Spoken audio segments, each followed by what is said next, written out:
Hello kids, हम लोग NCERT जीव विज्ञान कक्षा 11वीं का आखिरी 22वां चैप्टर पढ़ रहे हैं, रासायनिक समन्वय एवं एकीकरण। इसके पहले वीडियो में मैंने आपको पीयूष ग्रंथि और उससे स्रावित होने वाले हार्मोन्स के कार्य पूरे बता दिए हैं और पीनियल ग्रंथि भी मैंने आपको बताया था। अब हम आगे की ग्रंथियों के बारे में बात करेंगे। तो अब है यहाँ पर थायराइड ग्रंथि। देखिए, हमारे गले में जो श्वास नाल है जिसको अपन ट्रेकिया कहते हैं, उस ट्रेकिया के आजू बाजू में इसके दो पिंड इस तरह से लगे हुए हैं, दो भाग इसके ऐसे लगे हुए हैं और बीच से वो जुड़े हुए हैं एक दूसरे से इस्थमस के द्वारा। ये मैं आपको चित्र दिखाता हूं तो आपको समझ में आएगा। अगर हम ये श्वास नली देखें, ठीक है, श्वास नली है, तो सामने से देखेंगे तो ये इसका अधर भाग है। अधर, सामने अधर होता है, पीछे पृष्ठ होता है। तो ये श्वास नली है, इसको सामने से देखोगे ना तो सामने से इस थायराइड ग्रंथि का केवल कुछ हिस्सा ही दिखेगा, ठीक है। लेकिन अगर इसको पीछे से देखते हो, इस नली को पीछे से, ठीक है, जिसको अपन पृष्ठ सतह कहते हैं, ठीक है, तो पृष्ठ सतह में आपको ये पूरी ग्रंथि बढ़िया से दिखेगी, ठीक है। और आपको ये दिखेगी कि यहां पर दो इसकी पालियां हैं, दो लोब हैं और इन दोनों को बीच में जोड़ने वाला ये वाला जो भाग है इसको अपन इस्थमस कहते हैं, ठीक है, इस्थमस, जिसके द्वारा ये दोनों भाग जुड़े हुए हैं, ठीक है। और जब आप इस थायराइड ग्रंथि का टीएस काटते हैं, टीएस काटेंगे तो इस तरह से टीएस जो दिखेगा, इसमें आपको दो तरह की कोशिकाएं दिखेंगी।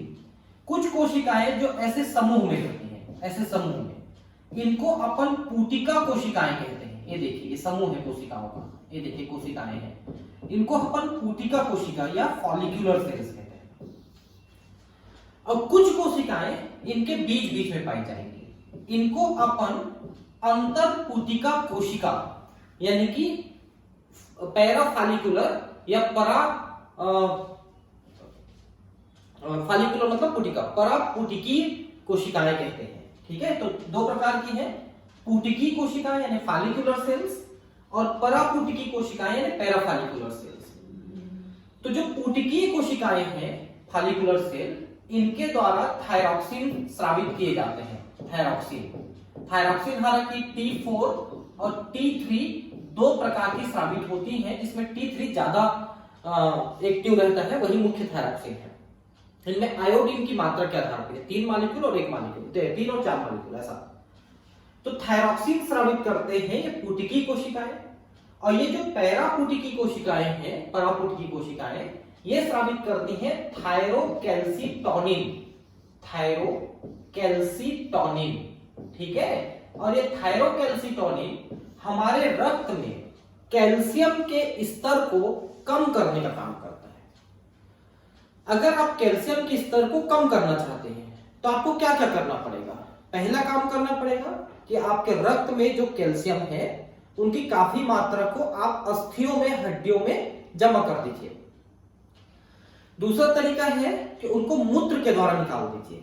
और तीसरा तरीका है कि भोजन में लिए गए जो कैल्शियम आयन है, कैल्शियम है, उसको आंत्र अवशोषित मत करें और उसको रक्त में लेके मत आए और उसको मल पदार्थ के द्वारा वापस निकाल दे।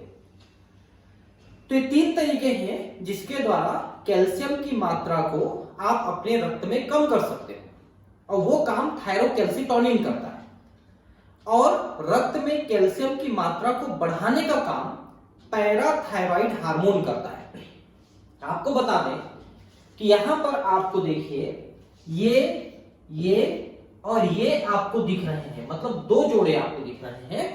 ये ग्रंथियां जो थायराइड के अंदर धसी हुई हैं, ज्यादातर 2 ही जोड़े होते हैं, 2 से ज्यादा भी हो सकते हैं।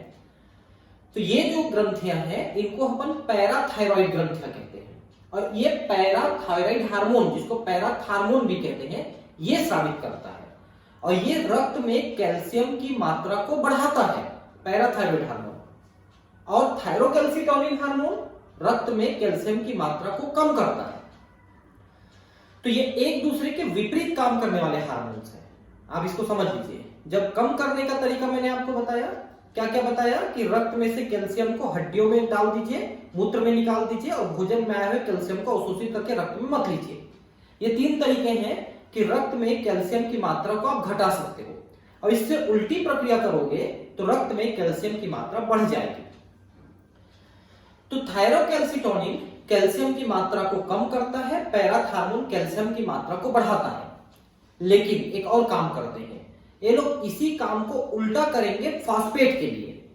जैसे थायरोकैल्सिटोनिन कैल्शियम को कम करता है ना, वो फास्फेट को बढ़ाता है, और इधर जो कैल्शियम को बढ़ाता है पैराथार्मोन, वो फास्फेट की मात्रा को कम करता है। तो थायरोकैल्सिटोनिन एक बहुत महत्वपूर्ण हार्मोन है जो थायराइड के द्वारा स्रावित होता है, जिसके बारे में कम बात होती है। और जो एक और जो महत्वपूर्ण हार्मोन है उसे हम थायरॉक्सिन कहते हैं। और थायरॉक्सिन जो है हमारे शरीर की उपापचय क्रिया को नियंत्रित करता है। जिसके में थायरॉक्सिन की कमी हो जाती है उसके शरीर की उपापचय क्रियाएं, मेटाबॉलिज्म कम हो जाता है, तो व्यक्ति बहुत मोटा होने लगता है। और जिसके में थायरॉक्सिन की मात्रा ज्यादा होती है वो व्यक्ति पतला दुबला रहता है। यही कारण है देखना कि आप ही लोगों में से जो आप लोग पढ़ रहे हो मेरे चैनल से, कुछ ऐसे बच्चे होंगे जो थोड़े मोटे होंगे और वो लोग बहुत कम खाना खाते हैं, उसके बावजूद वो मोटे रहते हैं। तो उसके पीछे कारण है कि उनमें थायरॉक्सिन की कमी है, कम साबित हो रहा है। लेकिन आपको लेना नहीं है ना कोई दवाई, ध्यान रखें, आप सिर्फ योगा एक्सरसाइज करिए, उससे सब सही हो जाएगा। और वे बच्चे जो हमेशा दुबले पतले हैं, कितना भी खाते हैं दुबले पतले रहते हैं, उनका मेटाबॉलिज्म हाई है, क्योंकि उनके शरीर में इसकी मात्रा अधिक है थायरॉक्सिन की। तो आपको भी कम नहीं करना है। देखिए नेचुरल तरीके से जो स्रावित हो रही है ना, उसको नेचुरल तरीके से ही आप सही करिए, कम ज्यादा करिए। उसके लिए आप योगा एक्सरसाइज करिए। आप किसी दवाई का सहारा लेंगे तो थायरॉक्सिन कम ज्यादा करने के चक्कर में थायराइड ग्लैंड नष्ट हो सकता है, वो बहुत जल्दी नष्ट हो जाता है, फिर आप जिंदगी भर के लिए खत्म है, कुछ नहीं कर पाएंगे। तो कभी भी छेड़खानी मत करिए हार्मोन सिस्टम में। थायराइड ग्रंथि श्वास नली के दोनों ओर स्थित दो पालियों से बनी होती है। चित्र में देखिए, दोनों पालियां संयोजी ऊतक के पतली पल्ली नुमा स्थमस से जुड़ी होती है। मैंने सब बताया अभी। प्रत्येक थायराइड ग्रंथि पूटकों और भरण ऊतकों की बनी होती है। पूटिका कोशिकाएं बताया मैंने आपको, जिसको फॉलिकल्स कहते हैं। प्रत्येक थायराइड पूटक एक गुहा को घेरे पूटक कोशिकाओं से निर्मित होती है। बीच में एक गुहा भी है ना, मतलब जैसे ये पूटक है तो ये बीच में गुहा है, ये कोशिकाएं हैं, तो पूटक के अंदर की गुहा की बात कर रहे हैं, ध्यान रखेंगे आप। ये गुहा, इसमें ना थायरोग्लोब्यूलिन नाम का केमिकल भरा होता है, रसायन भरा होता है, उसी से थायरॉक्सिन बनाते हैं, उसी में आयोडीन भी रहता है। ठीक है, तो एक गुहा को घेरे पूटक कोशिकाओं से निर्मित होती है। तो ये पूटक कोशिकाएं हैं और इसके अंदर की गुहा है ये। ठीक है, और ऐसे बहुत सारे पूटिकाएं हमने देखा भी है ना, तो उनके बीच के स्थान की बात नहीं कर रहे हैं ना, ये इनके अंदर की स्थान की बात कर रहे हैं। ये पूटक कोशिकाएं दो हार्मोन T4 और T3 को स्रावित करती है। T4 को टेट्रा आयोडोथायोनिन और T3 को ट्राई आयोडोथायोनिन या थायरॉक्सिन कहते हैं। तो मैंने अभी कुछ देर पहले आपको बताया था कि एक्चुअली थायरॉक्सिन T3 ही है, और वही ज्यादा सक्रिय भी है, ज्यादा काम करती है, और उसमें 3 आयोडीन के अणु है एक अणु में, जबकि T4 में 4 आयोडीन के अणु है एक अणु हार्मोन में। तो जब ये T4 स्रावित हो जाता है रक्त में, तो ये भी अपने एक आयोडीन को छोड़ करके T3 में ही बदल के काम करता है। तो एनी हाउ हमारे शरीर में T3 ही कार्य करता है, आप ये समझिए। थायराइड हार्मोन के सामान्य दर से संश्लेषण के लिए आयोडीन आवश्यक है। हमारे भोजन में आयोडीन की कमी से अथायरॉइडता एवं थायराइड ग्रंथि की वृद्धि हो जाती है, जिसे साधारणतः गलकंड या ग्वाइटर कहते हैं। ठीक है, अब यहां पर एक शब्द लिखा है अथायरॉइडिता, का मतलब है हाइपोथायरॉइडिज्म। देखिए कोई भी हार्मोन अगर कम हो जाता है तो उसे हाइपो कहते हैं, और ज्यादा हो जाता है तो उसे हाइपर कहते हैं। कम को और ज्यादा को अति। ठीक है, तो थायरॉक्सिन की कमी हाइपोथायरॉइडिज्म यानी अथायरॉइडिता एवं थायराइड ग्रंथि की वृद्धि को गलकंड या ग्वाइटर कहते हैं। तो पहले थायरॉक्सिन हार्मोन कम होगा, फिर गला यहां से सूजना चालू हो जाएगा, क्योंकि यहां पर थायराइड ग्रंथि वृद्धि करने लगेगी, क्योंकि वो कम आयोडीन में ही ज्यादा थायरॉक्सिन हार्मोन बनाने की कोशिश करता है। इसके लिए वो अपने ऊतकों की वृद्धि कर डालता है, और इस कारण से वहां पर गले की वृद्धि हो जाती है, इसको गलकंड या ग्वाइटर कहते हैं। गर्भावस्था के समय अथायराइडिता के कारण गर्भ में विकसित हो रहे बालक की वृद्धि विकृत हो जाती है। अब एक विशेष बात समझिए कि अगर कोई महिला गर्भ धारण करी हुई है और उस समय अगर उसकी थायरॉक्सिन कम ज्यादा हो जाती है, तो अगर थायरॉक्सिन ज्यादा हो जाए तो बच्चे की मौत हो जाती है, उसका मिसकैरेज हो जाता है, गर्भपात हो जाता है। और अगर थायराइड की कमी हो जाती है, थायरॉक्सिन की कमी हो जाती है, तो बच्चे का विकास सही नहीं हो पाता और बौना बच्चा पैदा होता है, और वो बौना बच्चा हमेशा बौना ही रहेगा, क्रीटीन कहते हैं। इससे बच्चे की अवरोधित वृद्धि, क्रिटिनिज्म या वामनता तथा मंद बुद्धि, त्वचा असमानता, मुख बधिरता आदि हो जाती है। देखिए लिखा है, वो बच्चा बौना रह जाएगा, क्रिटीन कहलाएगा, क्रिटिनिज्म, वामनता या मंद बुद्धि भी हो जाता है, उसका दिमाग सही काम नहीं करेगा और उसकी प्रजनन क्षमता भी नहीं होती। ठीक है, त्वचा आप सामान्य रहेगा, ऐसे झुर्री टाइप का रहेगा शुरू से ही। मुख बधिरता यानी कि वो जो है बोल नहीं पाएगा, सुन नहीं पाएगा, ये सब हो जाता है। वयस्क स्त्रियों में अथायराइडिता मासिक चक्र को अनियमित कर देता है। अगर स्त्रियों में थायरॉक्सिन की कमी हो जाए तो मासिक धर्म आगे पीछे होने लगता है, और एक्चुअली वो पीछे ही होता है।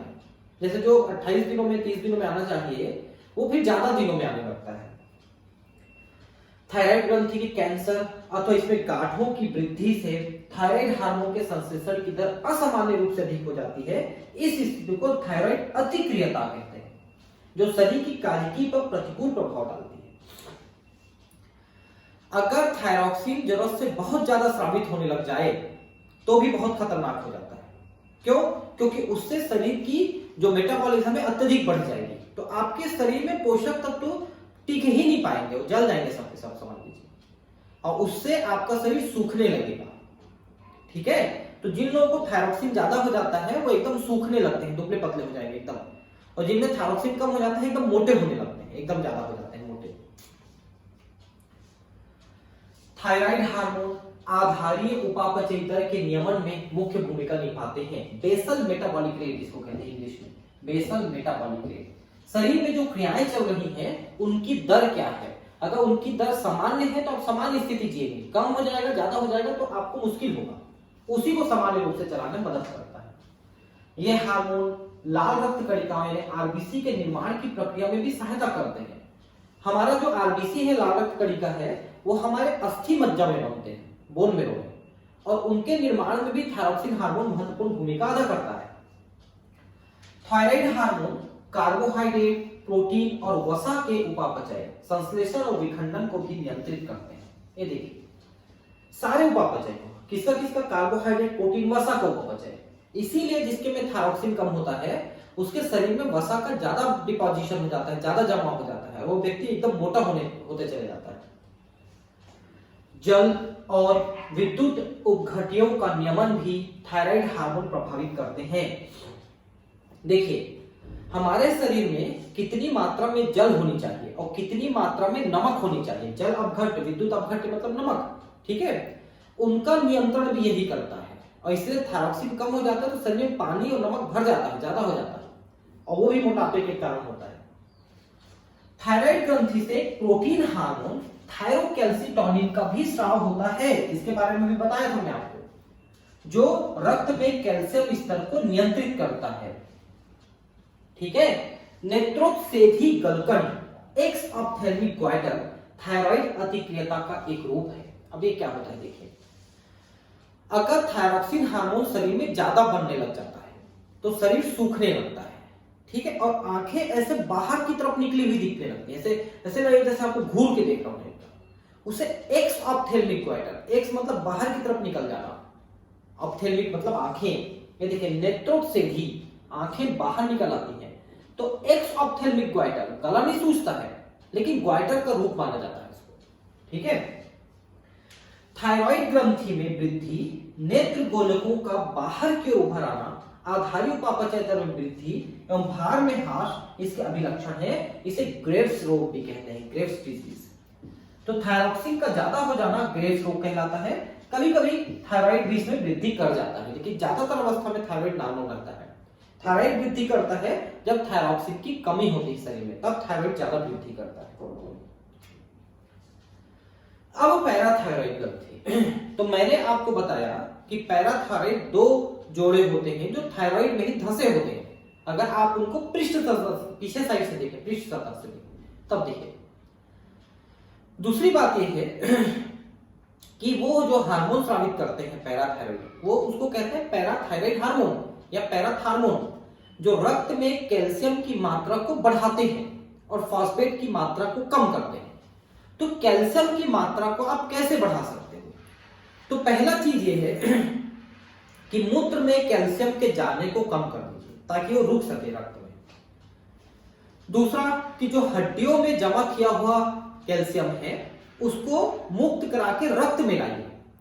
तीसरा, जो भोजन में लिया गया कैल्शियम है उसके अधिकतम मात्रा को अवशोषित करे आंत्र हमारा और रक्त में लेके आए। तो ऐसे को हम कहेंगे कि ये कैल्शियम की स्तर को बढ़ा रहे हैं और ये काम पैराथार्मोन करता है। ठीक है। मानव में 4 पैराथायराइड ग्रंथियां थायराइड ग्रंथि की पश्च सतह पर स्थित होती है, पीछे की नीचे की ओर। थायराइड ग्रंथि की 2 पालियों पर प्रत्येक में एक जोड़ी पैराथायराइड ग्रंथि पाई जाती है। अभी कुछ देर पहले बताया मैंने आपको, चित्र में देखा। जो पैराथायराइड हार्मोन पीटीएच नामक एक पेप्टाइड हार्मोन का स्राव करता है। पेप्टाइड हार्मोन मतलब जो एमिनो एसिड के जुड़ने से पेप्टाइड बनता है।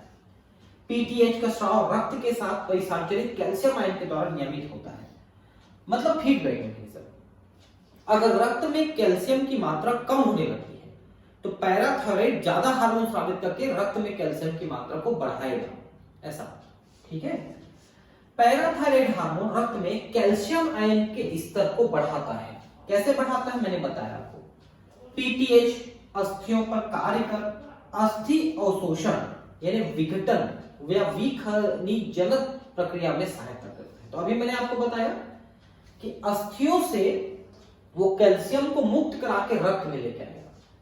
पीटीएच वृक्क नलिकाओं से कैल्शियम आयन के पुनर्अवशोषण तथा पचित भोजन से कैल्शियम आयन के अवशोषण को भी प्रेरित करता है। तो अभी मैंने आपको बताया कि मूत्र में जाने से रोकेगा, मतलब क्या कि मूत्र में जो जा रहा है उसको अवशोषित करके वापस रक्त में लाना, जो आपने उत्सर्जन तंत्र में पढ़ा वैसा। और दूसरा, भोजन में गए हुए कैल्शियम को भी लेकर के रक्त में लेके आना।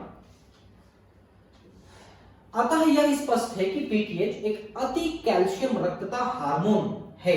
हाइपर कैल्सिमिक हार्मोन का मतलब है कि रक्त में कैल्शियम की मात्रा को बढ़ाने वाला हार्मोन है, क्योंकि रक्त में कैल्शियम स्तर को बढ़ाता है।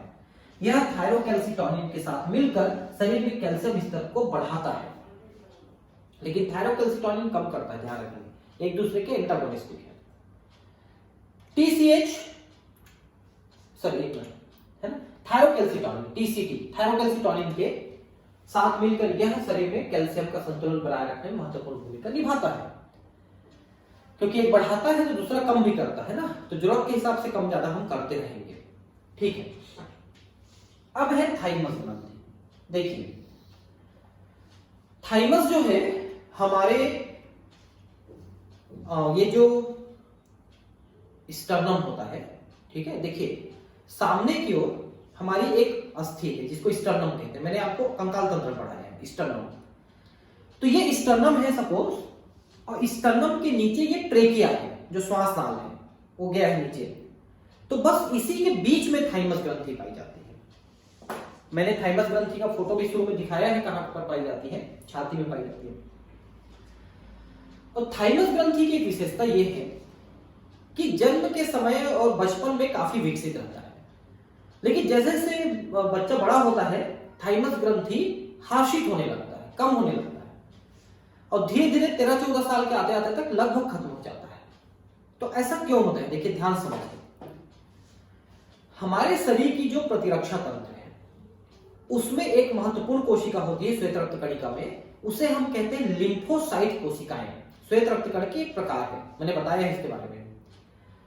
तो जो लिम्फोसाइट होते हैं वो मुख्यतः 2 प्रकार के होते हैं, एक होते हैं बी लिम्फोसाइट और एक होता है टी लिम्फोसाइट। तो जो बी लिम्फोसाइट है वो बोन मैरो से बन के आता है, और टी लिम्फोसाइट भी बोन मैरो में बनता है असल में तो। लेकिन जो टी लिम्फोसाइट है बोन मैरो यानी कि अस्थि मज्जा से बन के निकलता है और थाइमस में प्रवेश कर जाता है, और थाइमस में उसको परिपक्व करके उसकी ट्रेनिंग देके उसको वापस छोड़ा जाता है। तो वे लिम्फोसाइट्स जो थाइमस ग्रंथि के अंदर जाके परिपक्व होकर बाहर निकलते हैं, उन लिम्फोसाइट्स को अपन टी लिम्फोसाइट कहते हैं। और वे जो सीधे बोन मेरो से ही बन के निकल जाते हैं उन्हें अपन B lymphocyte, B from bone marrow, T from thymus. तो जो बोन मेरो अस्थि मज्जा से ही निकल जाते हैं उन्हें बी लिम्फोसाइट, और जो थाइमस के अंदर जाकर ट्रेनिंग लेते हैं वो टी लिम्फोसाइट। अब होता क्या है देखिए कि जब हमारे शरीर में कोई रोगाणु, विषाणु, जीवाणु कोई भी चीज अटैक करता है, उस समय टी लिम्फोसाइट डायरेक्टली उसके सामने जाके उससे फाइट करता है। जैसे आर्मी हमारी करती है, सेना direct face to face fight करती है और उसको नष्ट करने की कोशिश करती है, उसके लिए विशेष ट्रेनिंग पाई है। लेकिन जो बी लिम्फोसाइट है वो एयरफोर्स के जैसा है। एयरफोर्स क्या करता है कि जेट प्लेन के द्वारा मिसाइल फेंक के मारता है, तो वैसा ही बी लिम्फोसाइट रोगाणु विषाणु के ऊपर एंटीबॉडी फेंक के मारता है और एंटीबॉडी से वो नष्ट हो जाता है रोगाणु विषाणु। तो प्रतिरक्षा तंत्र में महत्वपूर्ण भूमिका निभा रहा है थाइमस, क्योंकि वो अपने अंदर टी लिम्फोसाइट को मैच्योर कर रहा है। और इसीलिए क्या है, 7 साल की उम्र तक ये सारा काम लगभग पूरा हो जाता है। 14 साल तक तो लगभग, मतलब 7 साल तक तो ज्यादा तेजी से काम करता है और 14 साल की उम्र तक लगभग पूरा कर चुका है। इसलिए उसके बाद थाइमस ग्रंथि धीरे धीरे हाशित होने लगता है, नष्ट होने लगता है। तो बच्चों में ये ज्यादा विकसित रहता है थाइमस ग्रंथि। थाइमस ग्रंथि महाधमनी के उदर पक्ष पर उरोस्थी के पीछे फेफड़ों के बीच स्थित एक पाली युक्त संरचना है। उरोस्थी यानी स्टर्नम, ये सामने की जो बोन है जिसमें सारे रिब्स, 7 जोड़े रिब्स जुड़े हुए हैं, वो उरोस्थी यानी स्टर्नम के पीछे फेफड़ों के बीच में स्थित है। थाइमस ग्रंथि प्रतिरक्षा तंत्र के विकास में महत्वपूर्ण भूमिका निभाती है। यह ग्रंथि थाइमोसिन नामक पेप्टाइड हार्मोन का स्राव करती है। यह थाइमोसिन जो है हमारे शरीर की प्रतिरक्षा तंत्र को मजबूत करने में भी महत्वपूर्ण भूमिका निभाती है। थाइमोसिन टी लिम्फोसाइट के विभेदीकरण में मुख्य भूमिका निभाते हैं, जो कोशिका माध्य प्रतिरक्षा के लिए महत्वपूर्ण होते हैं। देखिए अभी मैंने आपको जो 2 चीजें बताई कि टी लिम्फोसाइट डायरेक्टली जाके फाइट करता है, इसको अपन कोशिका माध्य प्रतिरक्षा कहते हैं। कोशिकाएं सीधे जाके लड़ती है, सेलुलर मेडिएटेड, कोशिका माध्य, कोशिका के माध्यम से लड़ते हैं टी लिम्फोसाइट के द्वारा। अब बी लिम्फोसाइट एंटीबॉडी के द्वारा लड़ता है, उससे अपन एंटीबॉडी मेडिएटेड प्रतिरक्षा तंत्र कहते हैं। एंटीबॉडी यानी प्रतिकाय, तो प्रतिकाय माध्य प्रतिरक्षा तंत्र उसको कहेंगे, क्योंकि प्रतिकाय के माध्यम से, एंटीबॉडी के माध्यम से लड़ते हैं अपन, वो बी लिम्फोसाइट लड़ता है। तो ये कोशिका माध्य प्रतिरक्षा यानी सेलुलर मेडिएटेड प्रतिरक्षा के लिए महत्वपूर्ण है। इसके अतिरिक्त थाइमोसिन तरल प्रतिरक्षा यानी ह्यूमरल इम्यूनिटी के लिए प्रतिजैविक के उत्पादन को भी प्रेरित करते हैं। ध्यान रखिए, ह्यूमरल इम्यूनिटी वही है जो अभी मैंने आपको बताया, जिसको अपन एंटीबॉडी मेडिएटेड कहते हैं। प्रतिकाय, ठीक है, उत्पादित करते हैं, एंटीबॉडी उत्पादित करते हैं। कौन? बी लिम्फोसाइट, उसके द्वारा लड़ते हैं। तो बी लिम्फोसाइट को प्रतिकाय, यहां पर प्रतिजैविक गलत शब्द लिखा है, प्रतिजैविक मतलब एंटीबायोटिक होता है, वो अलग चीज है। ये प्रतिकाय है, एंटीबॉडी। ध्यान रखिए, दोनों चीजों को अभी बताता हूं मैं आपको, तो समझ में आएगा आपको। तो थाइमोसिन उस एंटीबॉडी को बनाने के लिए बी लिम्फोसाइट को भी प्रेरित करता है।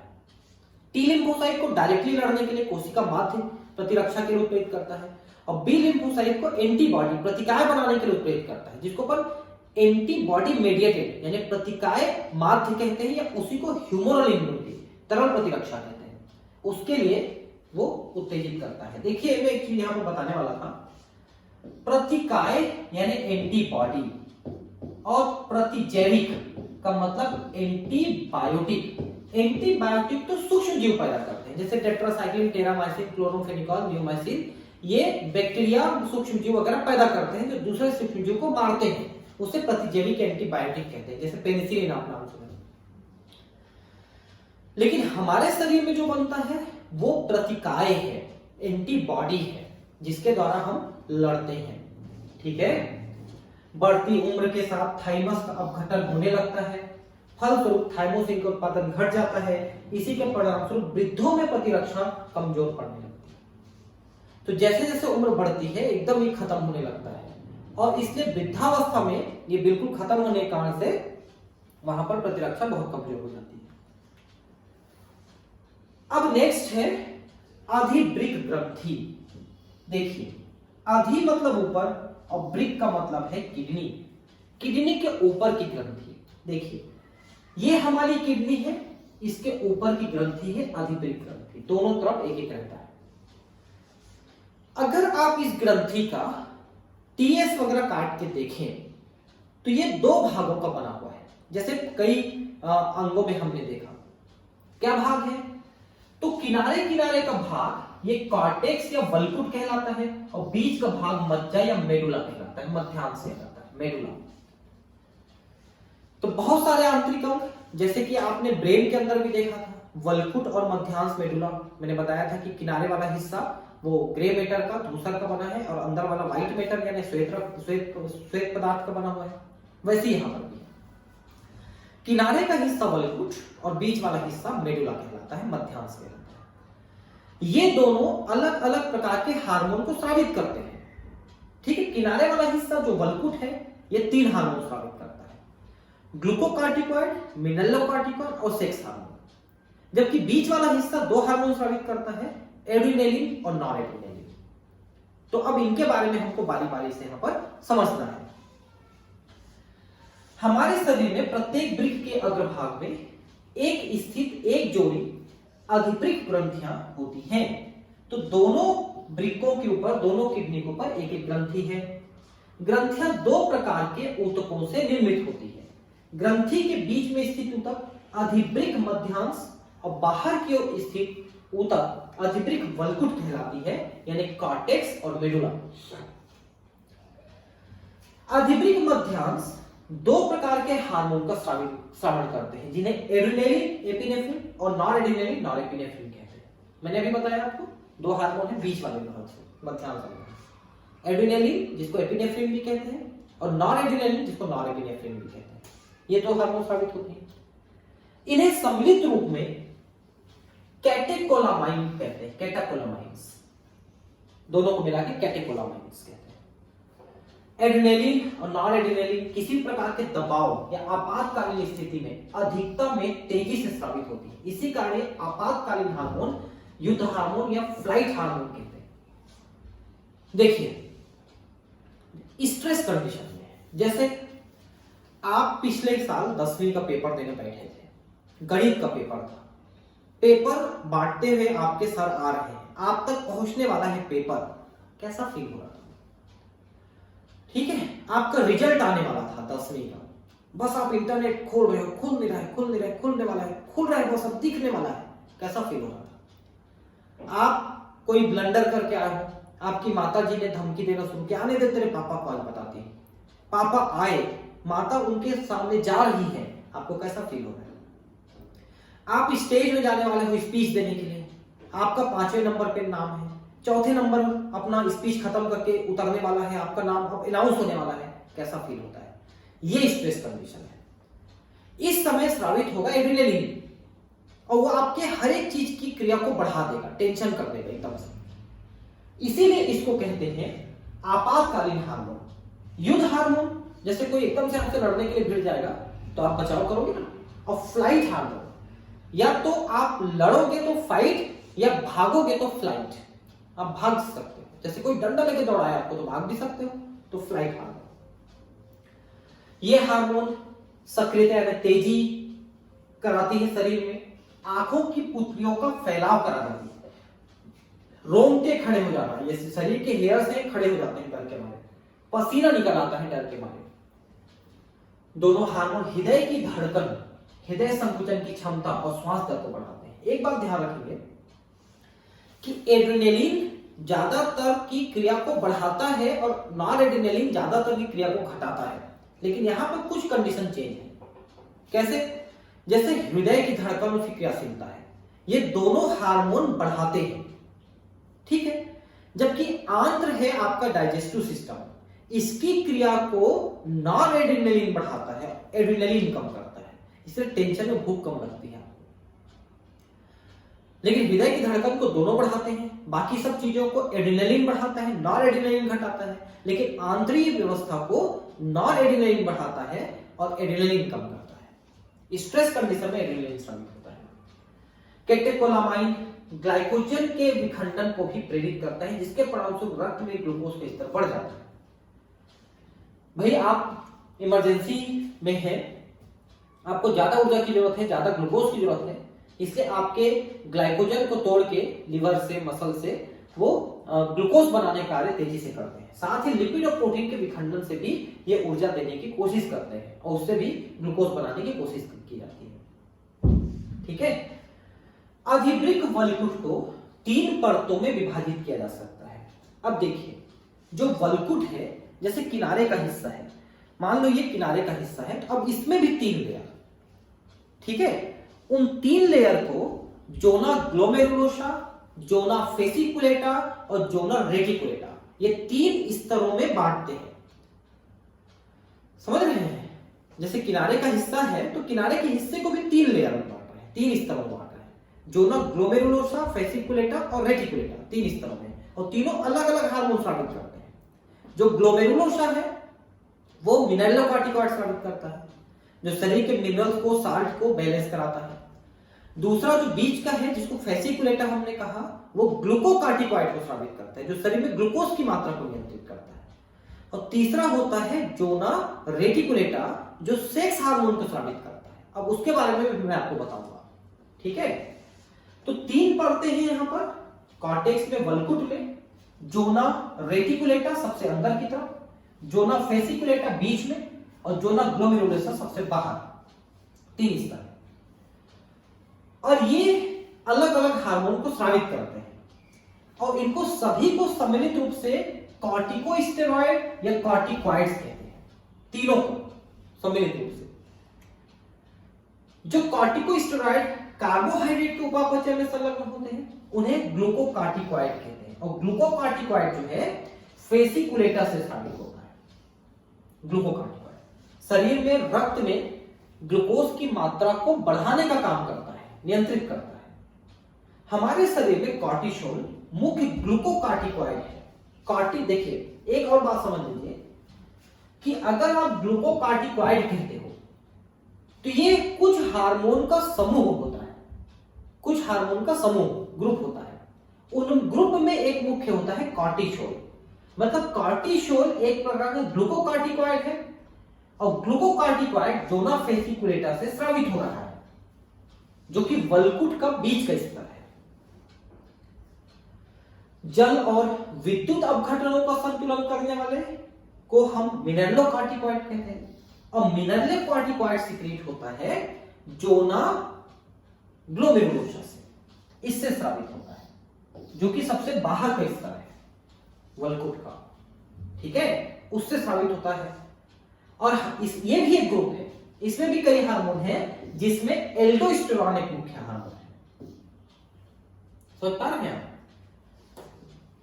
अब फिर से मैं बता रहा हूं, जो एड्रिनल ग्रंथि है उसके 2 भाग हैं, बीच का भाग मध्यांश यानी मेडुला, किनारे का भाग कॉर्टेक्स यानी वल्कुट। अब किनारे के भाग में 3 स्तर है, zona glomerulosa, fasciculata, reticulata.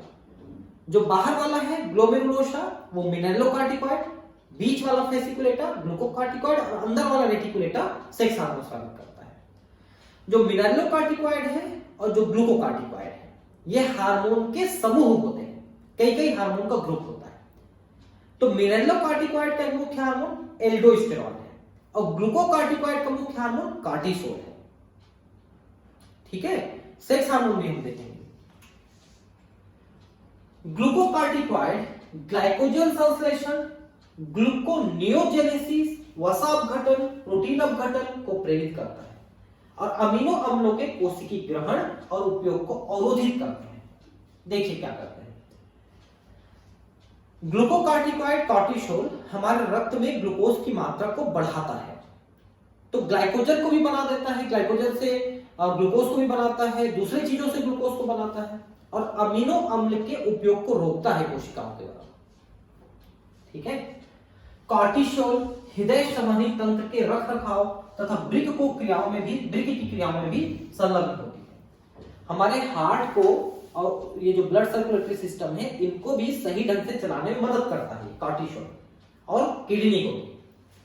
Glucocorticoid विशेष रूप से कॉर्टिसोल प्रतिशोध प्रक्रियाओं को प्रेरित करता है तथा प्रतिरक्षा तंत्र की प्रतिक्रिया को अवरोधित करता है।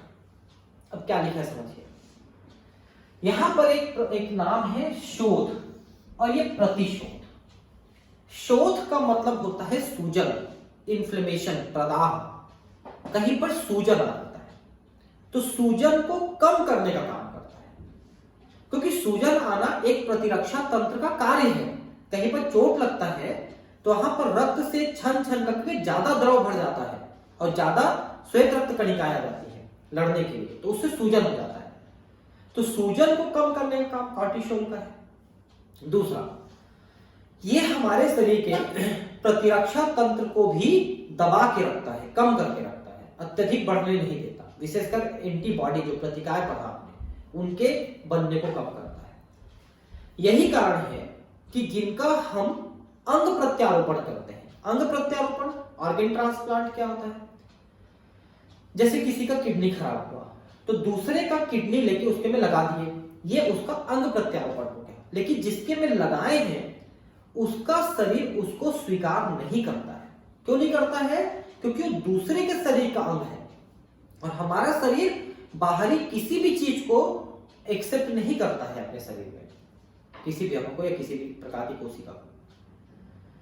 तो हमारा शरीर क्या करेगा, जो लिया है उसका शरीर क्या करेगा, उसको नष्ट करने की कोशिश करता है। उस किडनी को जो लगाया हो या ऐसे कोई अंग को नष्ट करने की कोशिश करेगा। किसे नष्ट करेगा? तो एंटीबॉडी बना के नष्ट करेगा, प्रतिकाय बना के नष्ट करेगा। तो आप उसको प्रतिकाय बनाने से रोकिए, आप समझाइए कि भाई ये आपके काम की चीज है, आप इसको नष्ट मत करिए। तो उसके लिए आपके प्रतिरक्षा तंत्र को दबाना पड़ेगा, उसको बंद करना पड़ेगा, तब वो लड़ना बंद करेगा, उसको नष्ट करना बंद करेगा। लेकिन उसका दिक्कत एक ये आ जाता है, दूसरा दिक्कत कि भाई आपके शरीर से जो लड़ने वाली प्रतिरक्षा तंत्र है वो तो दबा दी गई, तो आप जीवाणु, विषाणु, रोगाणुओं से कैसे लड़ोगे? तो फिर शरीर और बीमार होने लगता है। ये बात डॉक्टर नहीं बताएगा जो किडनी ट्रांसप्लांट करेगा, वो बाद में बताएगा कि आपको गोलियां खानी पड़ेगी जिंदगी भर, और आपको उतना ही मुश्किल जीवन जीना पड़ेगा जितना आपकी किडनी खराब होने से जीवन जी रहे थे। कोई ज्यादा आसान जिंदगी नहीं हो जाती है। आप गोलियां खाते रहोगे, ये वो, दुनिया भर का टेस्ट, दुनिया भर का खर्च, उससे अच्छा जिसका किडनी खराब हुआ तो आप उसको डायलिसिस वगैरह करवाइए और कुछ आयुर्वेदिक दवाइयों के बल पे एक गोखरू कांटा होता है, गोखरू कांटा, उसका काढ़ा बना के पीने से किडनी ठीक हो जाता है। किसी भी आयुर्वेदिक दवाओं में दुकान में आप जड़ी बूटी वाले के यहाँ मिल जाएगा, गोखरू कांटा बोलते हैं उसको उबालिए पानी में और उसको पिलाइए, तो किडनी जो खराब हुआ है ना वो भी ठीक हो जाता है। ऐसे बहुत सारी दवाइयां हैं आयुर्वेदिक, आप उनका सहारा लीजिए, उसकी किडनी को ठीक करने की कोशिश करिए, मरने मत दीजिए। अपने लोग हैं, बड़ी मुश्किल से अपने लोग मिलते हैं, तो आप उनको ऐसे ठीक करने की कोशिश करिए। आप किडनी लगा करके उसका कोई ज्यादा इलाज नहीं कर पाएंगे।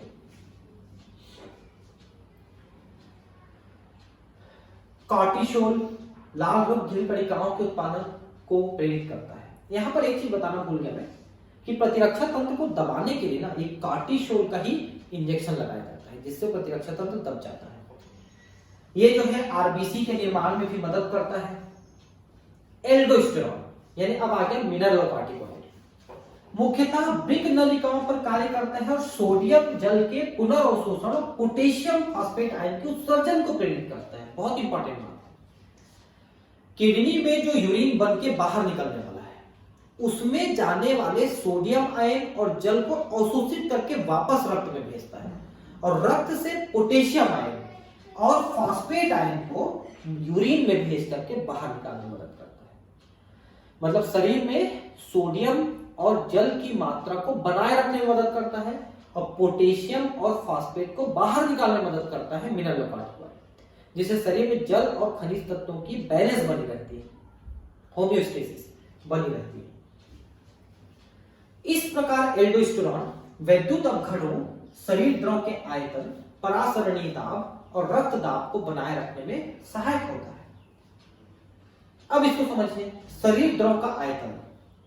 देखिए शरीर में द्रव है मुख्यतः रक्त, साथ में ऊतक द्रव है, ये सब एक साथ ही रहते हैं। है ना, मतलब एक ही चीज है, मतलब इसमें कम तो उसमें कम, ऐसा होता है। तो आपने परासरण की प्रक्रिया पढ़ी थी, आपको ध्यान होगा, या पढ़ाया था मैंने, इंग्लिश मीडियम में पढ़ाया, हिंदी में पढ़ाऊंगा उसको। परासरण में क्या होता है कि जिस द्रव में नमक की मात्रा ज्यादा होती है, साल्ट की मात्रा ज्यादा होती है, वो द्रव अधिक से अधिक जल को अवशोषित करके अपने में रोकता है, जाने नहीं देता, तो उसका आयतन बढ़ जाता है। अगर रक्त में सोडियम क्लोराइड की मात्रा ज्यादा रहेगी, नमक की मात्रा ज्यादा रहेगी, तो ज्यादा जल को रोक के रखेगा रक्त में, तो रक्त की मात्रा बढ़ जाएगी, उसका वॉल्यूम बढ़ जाएगा, उसका आयतन बढ़ जाएगा, उससे रक्त दाब बढ़ेगा, तो सही रक्त दाब बना के रखेगा। लेकिन जो अधिक रक्त दाब से पीड़ित होते हैं उनको नमक इसीलिए कम खाने के लिए बोला जाता है, क्योंकि नमक ज्यादा हो जाएगा तो पानी ज्यादा रुकेगा, रक्त का आयतन बढ़ेगा, रक्त दाब बढ़ेगा। ठीक है, परासरणिक दाब उसी को कहते हैं कि जो जल को अवशोषित करने की क्षमता रखता है उसे अति परासरणिक कहते हैं। परासरण दाब अधिक हो जाता है उसका, तो जल को अधिक अवशोषित करता है, जल को अधिक रोक के रखता है। ठीक है, एड्रिनल वल्कुट द्वारा कुछ मात्रा में एंड्रोजेनिक स्टेरॉइड का भी श्रावण होता है, जो यौनारंभ के समय अक्षीय रोम, जघन रोम तथा मुख आनंद रोम की वृद्धि में भूमिका अदा करते हैं। देखिए अब इसको थोड़ा ठीक समझिए, हालांकि वो एंड्रोजेनिक लिखा है, देखिए यहां पर शब्द समझिए, एंड्रोजेनिक। एंड्रो का मतलब होता है पुरुष, नर, एंड्रोजेनिक का मतलब होता है पुरुषत्व को बढ़ाने वाला, पुरुषत्व को बढ़ाने वाला, यानी नर के लक्षण को बढ़ाने वाला। और नर के लक्षण बनते हैं नर हार्मोन के द्वारा, जिसको अपन एंड्रोजन या टेस्टोस्टेरोन कहते हैं।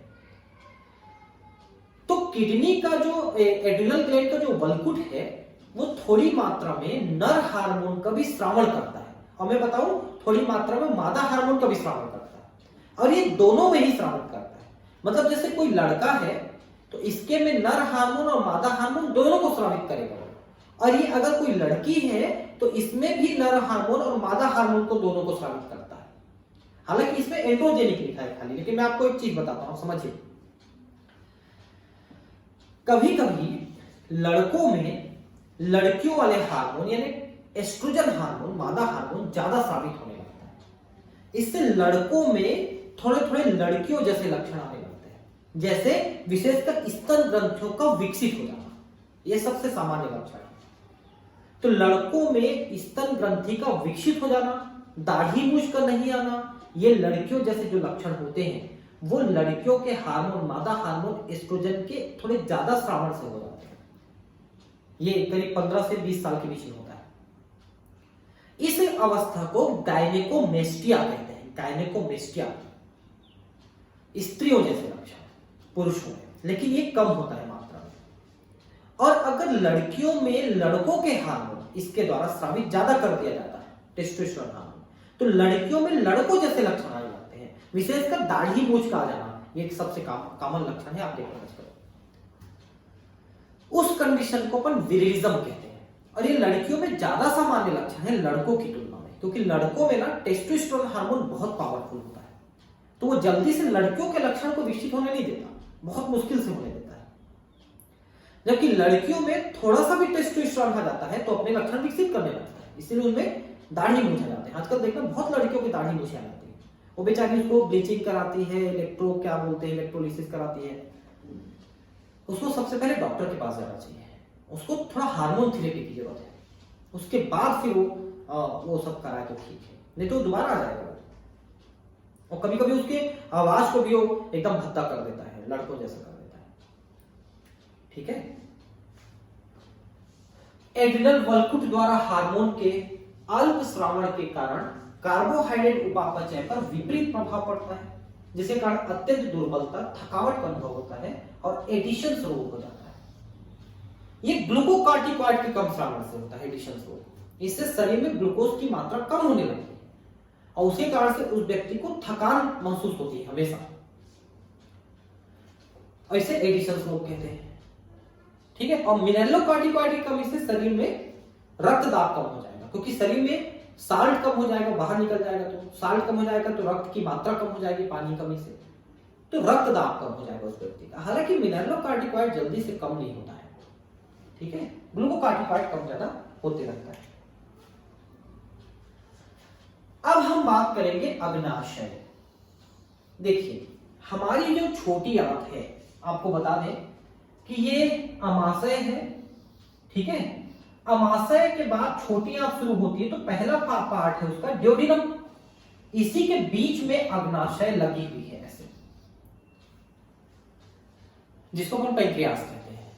और मैंने आपको बताया था कि पैंक्रियास एक मिक्स्ड ग्लैंड है, मिश्रित ग्रंथि है, जो बहिर्स्रावी और अंतःस्रावी दोनों भाग का बना हुआ है। बहिर्स्रावी भाग जो इसका 99% भाग है, ये पाचक रस का श्रावण करती है, जिसको अग्नाशयी रस कहते हैं, जो नली के द्वारा जाकर के छोटी आंत में पाचक रस को छोड़ देती है, जिससे पाचन होती है। इसके बारे में बताया हूं मैं आपको पाचन एवं अवशोषण वाले चैप्टर में, ठीक है। लेकिन जो अंतःस्रावी पार्ट है, भाग है, जो 1% भाग है, जिसको अपन लैंगरहैंस की द्वीपिकाएं कहते हैं, वो कुछ हार्मोन्स का श्रावण करते हैं। उनमें कई प्रकार की कोशिकाएं होती हैं, alpha cell, beta cell, gamma cell, delta cell, PP cell, कई प्रकार की कोशिकाएं होती हैं जो अलग अलग चीजों का श्रावण करती हैं, जिसमें ग्लूकागॉन, इंसुलिन, सोमेटोस्टेटिन, पीपी, कई प्रकार के हार्मोन स्रावित करती हैं। तो 2-3 हार्मोन के बारे में ही यहाँ पर हम कुछ पढ़ने वाले हैं। अग्न्याशय संयुक्त ग्रंथि है, मिश्रित ग्रंथि है, जो अंतःस्रावी 1% भाग और बाह्यस्रावी 99% भाग की बनी होती है के रूप में कार्य करती है। अंतःस्रावी भाग को अपन लैंगरहैंस की द्वीपिकाओं से निर्मित कहते हैं। साधारण मनुष्य के अग्नाशय में लगभग 10 से 20 लाख लैंगरहैंस द्वीप होते हैं, जो अग्नाशय ऊतकों का 1 से 2% भाग बनाते हैं। अभी बताया ना 1% भाग, और इनकी संख्या 10 से 20 लाख, कम ही है। लाख मतलब कोई ज्यादा संख्या नहीं होती कोशिकाओं के समूहों की, वो तो बहुत छोटे साइज के होते हैं, तो लाखों करोड़ों में होने ही चाहिए। 1% भाग से 10 से 20 लाख। प्रत्येक लैंगरहैंस द्वीप में मुख्य रूप से 2 प्रकार की कोशिकाएं पाई जाती हैं, अल्फा और बीटा कोशिकाएं। अल्फा से ग्लूकेगॉन और बीटा से इंसुलिन स्रावित होती है। तो ग्लूकेगॉन क्या करता है, ये ग्लाइकोजन को ग्लूकोज में बदलता है, और इंसुलिन क्या करता है, ग्लूकोज को ग्लाइकोजन में बदलता है। आप समझिए ध्यान से, जो आप भोजन करते हो उसमें जो भी शर्करा लेते हो, वो अंततः ग्लूकोज बन के जाता है लिवर में, और लिवर में इंसुलिन उस ग्लूकोज को जोड़ जोड़ करके ग्लाइकोजन बना देता है। ग्लाइकोजन का मतलब क्या होता है, ग्लूकोज आपस में जुड़ जाते हैं तो ग्लाइकोजन बन जाता है, और ग्लाइकोजन को संग्रहित कर लेता है। इंसुलिन की उपस्थिति में सब काम होता है, और जब जरूरत पड़ती है तो उसी ग्लाइकोजन को वापस तोड़ते हैं और ग्लूकोज बनाते हैं, और वो काम ग्लूकेगॉन हार्मोन करता है। तो ग्लूकोज से ग्लाइकोजन इंसुलिन, और ग्लाइकोजन को वापस ग्लूकोज ग्लूकेगॉन, और ग्लूकेगॉन स्रावित होता है अल्फा से, और इंसुलिन स्रावित होता है बीटा से। और इन प्रक्रियाओं को हम क्या कहते हैं, ग्लूकोज से ग्लाइकोजन बनने की प्रक्रिया को ग्लाइकोजेनेसिस कहते हैं। ग्लूकोज ग्लाइकोजन ग्लाइकोजेनेसिस, और वापस ग्लाइकोजन का ग्लूकोज में टूटना ग्लाइकोजिनोलिसिस कहलाता है। ग्लाइकोलिसिस नहीं, ग्लाइकोजिनोलिसिस कहलाता है। समझ पाए, glucose glycogen glycogenesis, glycogen glucose glycogenolysis, ठीक है। ग्लूकेगॉन, ग्लूकेगॉन एक पेप्टाइड हार्मोन है, जो सामान्य रक्त शर्करा के स्तर के नियमन में मुख्य भूमिका निभाता है। कैसे, तो ग्लूकेगॉन ग्लाइकोजन को ग्लूकोज में तोड़ के रक्त में लेके आता है, मतलब रक्त में ग्लूकोज की मात्रा को बढ़ाता है। ग्लूकेगॉन मुख्य रूप से यकृत कोशिकाओं पर कार्य कर ग्लाइकोजन के अपघटन को प्रेरित करता है, जिसके फलस्वरूप रक्त शर्करा का स्तर बढ़ जाता है। इसके अतिरिक्त पेट ग्लूकोनियोजेनेसिस की प्रक्रिया को भी प्रेरित करता है। देखिए ये पेट नहीं है, अतिरिक्त ये होना चाहिए, यहाँ पर एक शब्द गलत हो गया, ये ग्लूकोनियोजेनेसिस की प्रक्रिया को भी प्रेरित करता है। अब ये क्या चीज है, देखिए जब शरीर में ग्लूकोज की या ग्लाइकोजन की कमी हो जाती है और आप कार्बोहाइड्रेट का सेवन नहीं कर रहे हैं भोजन में, तो शरीर यानी कि लिवर जो है प्रोटीन से या वसा से ग्लूकोज बनाने में सक्षम है, और उसी को हम कहते हैं, जब हम प्रोटीन या वसा से ग्लूकोज बनाते हैं तो उसे हम कहते हैं ग्लूकोनियोजेनेसिस। तो ये काम कराता है ग्लूकेगॉन, जिससे कि हाइपरग्लाइसीमिया, अति ग्लूकोज रक्तता होती है। हाइपरग्लाइसीमिया का मतलब होता है रक्त में ग्लूकोज की मात्रा का बढ़ जाना। ग्लूकेगॉन कोशिकीय शर्करा के अभिग्रहण और उपयोग को कम करता है, शरीर में ग्लूकोज के उपयोग को कम करेगा। अतः ग्लूकेगॉन हाइपरग्लाइसेमिक हार्मोन है। हाइपरग्लाइसेमिक का मतलब होता है रक्त में ग्लूकोज की मात्रा को बढ़ाने वाला, हाइपरग्लाइसेमिक हार्मोन। इंसुलिन भी एक प्रोटीन हार्मोन है जो ग्लूकोज समस्थापन के नियमन में मुख्य भूमिका निभाता है। ग्लूकोज समस्थापन का मतलब क्या है? ग्लूकोज की मात्रा को नियंत्रित करना, सही ढंग से रखना। तो ग्लूकोज जो अतिरिक्त हो जाता है रक्त में, उसको ये ग्लाइकोजन में बदल के संग्रहित करता है। वो संग्रहण लिवर में भी होता है और पेशियों में भी होता है। इंसुलिन मुख्यतः हिपेटोसाइट और एडिपोसाइट पर कार्य करता है। हिपेटोसाइट लिवर की कोशिकाओं को कहते हैं, और एडिपोसाइट जो एडिपोस यानी कि वसा का संग्रहण करने वाली कोशिकाएं हैं शरीर में, वहां पर कार्य करती है। और कोशिकीय ग्लूकोज अभिग्रहण और उपयोग को बढ़ाते हैं। इंसुलिन की उपस्थिति में ही कोशिकाएं ग्लूकोज को ग्रहण करके उपयोग कर पाती हैं। इसीलिए जिन व्यक्तियों को डायबिटीज मेलिटस हो जाता है, शुगर की बीमारी, उनके शरीर में रक्त में ग्लूकोज की अत्यधिक मात्रा होते हुए भी शरीर की कोशिकाएं ग्लूकोज को उपभोग नहीं कर पाती, क्योंकि इंसुलिन के बगैर वो ग्लूकोज का उपयोग ही नहीं कर पाएंगे, वो अवशोषण ही नहीं कर पाएंगे रक्त से। इसलिए रक्त में ग्लूकोज की मात्रा ज्यादा है, उसके बावजूद शरीर में कोशिकाएं भूखों मर जाती है। और इस अतिरिक्त ग्लूकोज को फिर किडनी हमारे वृक्क छान छान के यूरिन में बाहर निकालते हैं, मूत्र में बाहर निकालते हैं, और उस कंडीशन को ग्लाइकोसूरिया कहते हैं। ये पहला लक्षण है किसी को शर्करा या शुगर होने का। अगर डॉक्टर आपको ये बोलता है कि आपको शुगर हो गया है, तो आप बार बार यूरिन टेस्ट करिए, दिन में 2-3 बार यूरिन टेस्ट करिए, खाने के पहले खाने के बाद, ऐसा 2-3 दिन तक करिए। अगर आपके यूरिन में शुगर नहीं आया तो फिर आप शुगर के पेशेंट नहीं है। फेगलिन सॉल्यूशन आता है मार्केट में नीले रंग का, उसमें डाल दीजिए परख नली में और थोड़ा सा यूरिन डाल के गर्म कर दीजिए। अगर नीला रंग लाल रक्त में बदल जाता है तो शुगर है, यूरिन में नहीं बदलता है तो नहीं है। तो अगर यूरिन में शुगर नहीं है तो आप किसी भी कंडीशन में डायबिटिक के पेशेंट नहीं हो। आप दवाइयां मत लीजिए, आप सिर्फ योगा एक्सरसाइज करिए, नहीं तो जबरदस्ती आपको मेटफॉर्मिन खिला देंगे डॉक्टर लोग। ठीक है, तो आगे क्या लिखा है कि कोशिकाओं के द्वारा ग्लूकोज के ग्रहण को प्रेरित करता है। इसके फलस्वरूप ग्लूकोज तीव्रता से रक्त हिपेटोसाइट और एडिपोसाइट में जाता है तथा रक्त शर्करा का स्तर कम हो जाता है, हाइपोग्लाइसेमिक हो जाता है। तो शर्करा जो है लीवर की कोशिकाओं में और एडिपोसाइट में चली जाती है। लीवर की कोशिकाओं में ये ग्लाइकोजन बन के जाती है, जबकि एडिपोसाइट में ये वसा बन के जाती है। ठीक है, इसलिए रक्त में ग्लूकोज कम हो जाता है, हाइपोग्लाइसीमिया। इंसुलिन लक्ष्य कोशिकाओं में ग्लूकोज से ग्लाइकोजन बनने की प्रक्रिया को भी प्रेरित करती है। बताया ना, ग्लाइकोजन बनाती है, इसको ग्लाइकोजेनेसिस कहते हैं।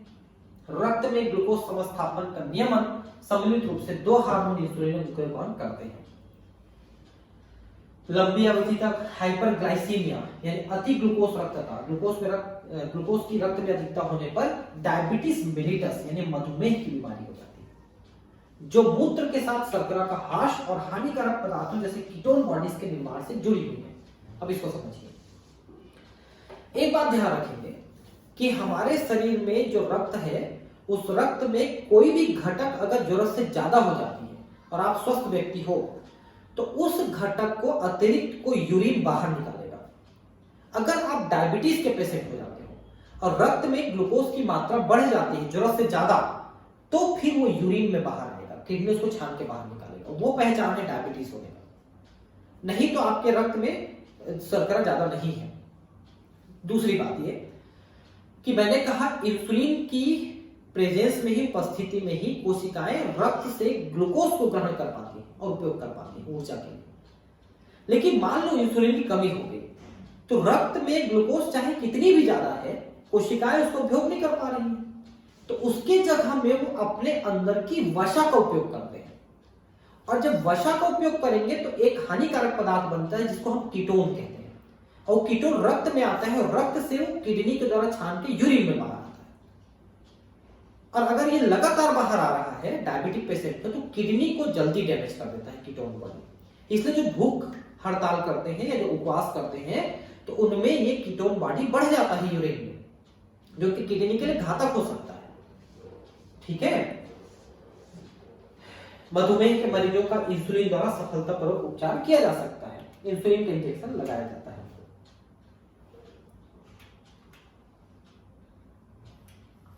ठीक है, तो थोड़ा सा और है, 10-15 मिनट लगेगा, तो मैं इसको करा ही देता हूं आपको। ठीक है,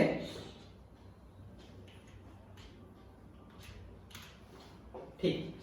अब है वृषण।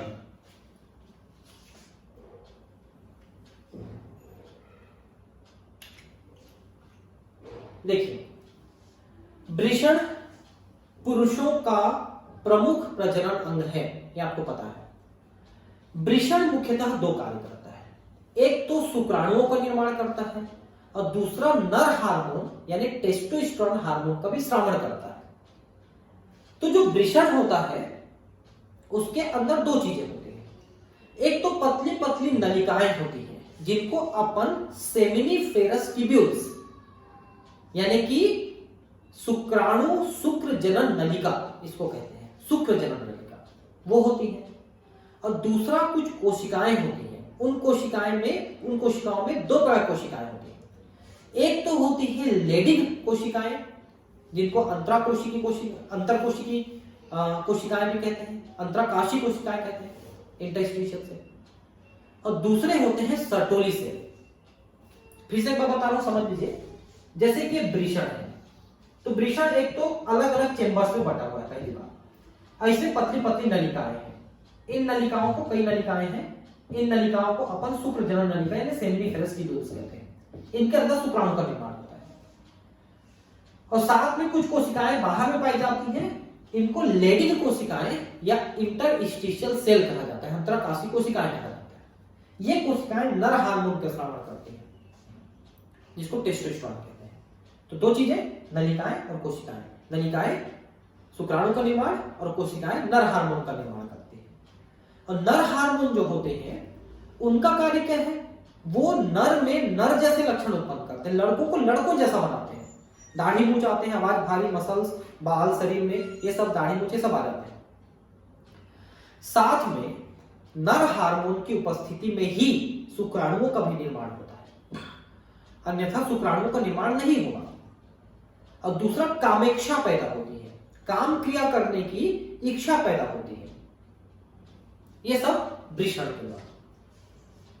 नर में उदर गुहा के बाहर वृषण कोश में एक जोड़ी वृषण स्थित होते हैं। तो शरीर के बाहर लटका होता है एक पाउच में, उसे हम वृषण कोश कहते हैं, स्क्रोटम, उसके अंदर वृषण होते हैं। वृषण प्रारंभिक लैंगिक अंग के साथ ही अंतःस्रावी ग्रंथि के रूप में भी कार्य करते हैं। प्रारंभिक लैंगिक अंग, प्राथमिक लैंगिक अंग का मतलब जो जन्म से उपस्थित होता है, ठीक है, और अंतःस्रावी ग्रंथि यानी हार्मोन स्रावित करती है। वृषण में जो शुक्र जनक नलिका होती है वो शुक्राणु का निर्माण करती है और भरण या अंतराली ऊतक ये होती है। उस अंतराली ऊतक में लेडिंग कोशिकाएं होती है, ये देखिए अंतराली कोशिकाएं होती है जो बीच बीच में होती है, खाली जगह पे अंतर नलिकी स्थानों में उपस्थित होती है, नलिकाओं के बीच बीच के खाली स्थान में होती है। और एंड्रोजन या नर हार्मोन जिसको टेस्टोस्टेरोन कहते हैं, ये प्रमुख हार्मोन है। ध्यान रखेंगे नर में भी कई हार्मोन स्रावित होते हैं जिसमें से टेस्टोस्टेरोन मुख्य हार्मोन है, ये स्रावित होती है। और ये हार्मोन नर के सहायक जनन अंगों जैसे कि एपिडाइडिमिस, शुक्रवाहिका, सेमिनल वेसिकल, प्रोस्टेट ग्रंथि, यूरेथ्रा आदि के परिवर्धन, परिपक्वन और क्रियाओं का नियमन करते हैं। अब ये अंग कहां पर है इनको जानना है तो 12वीं क्लास का जो मानव प्रजनन अंग है उसको पढ़ेंगे तो सब चीजें बताई हुई है और आगे हिंदी मीडियम में बताने वाला हूं आपको। ये नर जनन अंग के भाग हैं, ठीक है, इनके परिवर्धन, परिपक्वन, क्रियाओं का नियमन करते हैं। मतलब नर जनन अंगों को ये सक्रिय रखते हैं, उनकी वृद्धि कराते हैं। ये हार्मोन पेशीय वृद्धि, मुख और अक्षीय रोम की वृद्धि, देखिए पेशियां, ये पेशियां बढ़ जाती है। मुख मतलब ये चेहरे पे दाढ़ी मुछाना, अक्षीय रोम मतलब साइड में बाल लगाना, क्रोधात्मकता यानी गुस्सा, निम्न स्वर मान, देखिए स्वर मान का निम्न होना मतलब पिच, आवाज का भारी होना लो पिच होता है, और आवाज का पतला होना हाई पिच होता है।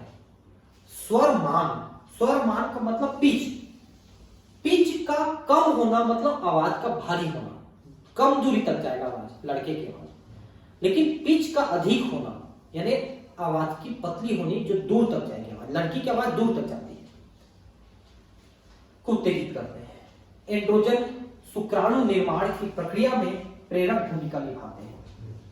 मैं बताया ना कि एंड्रोजन की उपस्थिति में ही शुक्राणुओं का निर्माण होता है। एंड्रोजन केंद्रीय तंत्रिका तंत्र पर कार्य कर नर लैंगिक व्यवहार लिबिडो को प्रभावित करता है। लिबिडो का मतलब होता है कामेक्षा, सेक्स करने की इच्छा, ठीक है। ये तो स्त्री और पुरुष दोनों में होता है, ठीक है, लेकिन उनकी टेंडेंसी अलग होती है, ठीक है।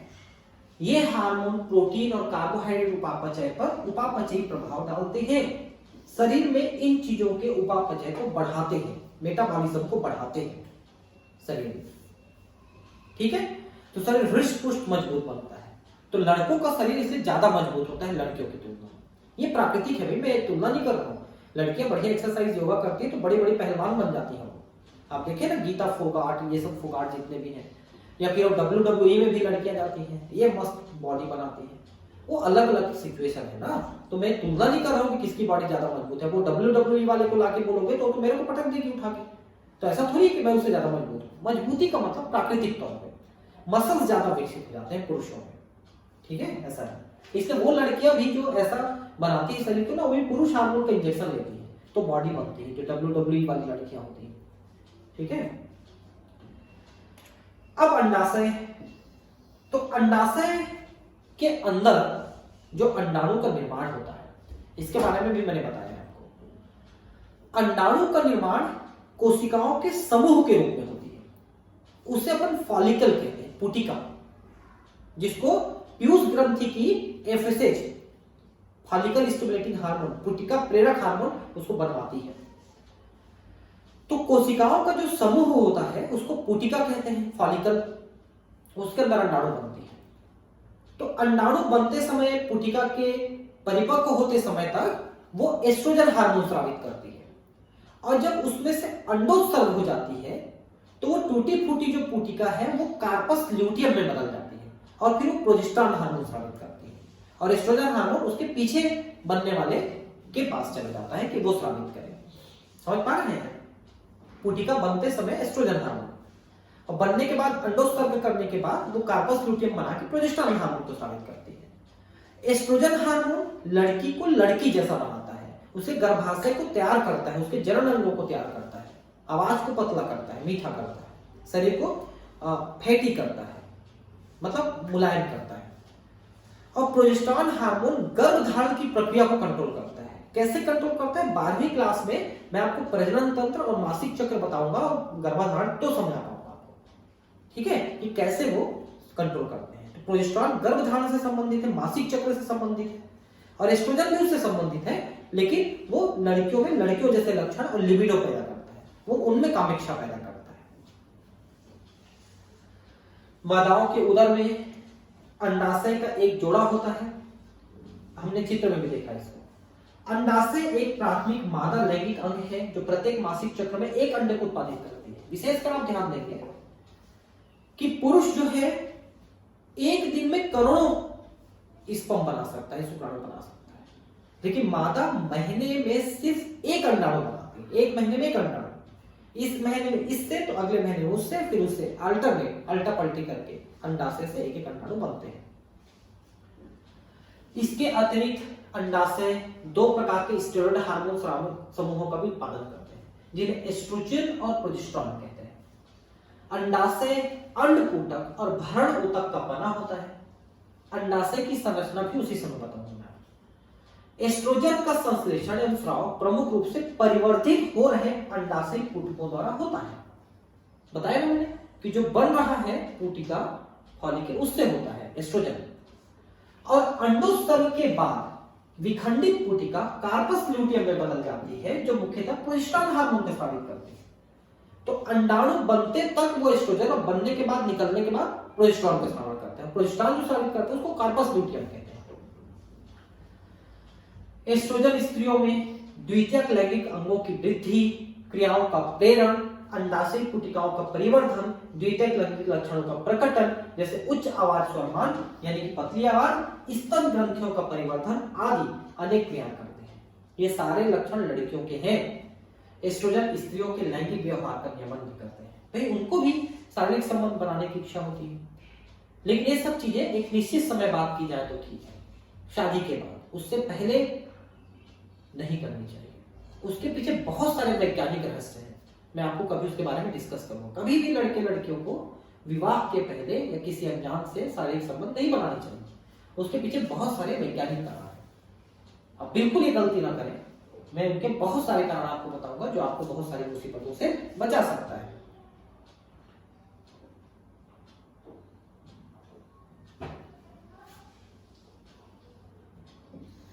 प्रोजेस्टेरोन प्रसवता में सहायक होती है, गर्भ धारण करने में। प्रोजेस्टेरोन दुग्ध ग्रंथियों पर भी कार्य करके दुग्ध संग्रह कुपिकाओं के निर्माण और दुग्ध के सावरण में सहायता करते हैं। तो भाई स्तन ग्रंथियों की वृद्धि कराने में मदद कर रहा है। तो स्तन ग्रंथियों के अंदर क्या है? पुटिकाएं तो हैं जो दुग्ध बनाती है, और दुग्ध बनाते समय जब गर्भधारण के बाद, बच्चे पैदा होने के बाद, वो दुग्ध बनाने में मदद करती है एस्ट्रोजन। ठीक है। अब कुछ हृदय की, वृक्क की और जठर आंतरिक पथ के हार्मोन के बारे में बात करेंगे। देखिए, हृदय के द्वारा एट्रियल नाइट्रियूरेटिक फैक्टर स्रावित किया जाता है, वृक्क के द्वारा रेनिन हार्मोन स्रावित किया जाता है, और जठर आंतरिक, जठर का मतलब अमाशय और आंत्र के द्वारा भी बहुत सारे हार्मोन स्रावित किए जाते हैं। तो मुख्य के बारे में हम बात करेंगे। अब तक आप अंतःस्रावी ग्रंथियों, उनके हार्मोन के बारे में समझ चुके होंगे। यद्यपि पहले इंगित किया जा चुका है कि हार्मोन का स्राव कुछ अन्य अंगों के द्वारा भी होता है जो अंतःस्रावी ग्रंथियां नहीं है। उदाहरण के लिए हृदय की आलिंद भित्ति द्वारा एक पेप्टाइड हार्मोन का स्राव होता है जिसे एट्रियल नाइट्रियूरेटिक कारक या फैक्टर ANF कहा जाता है।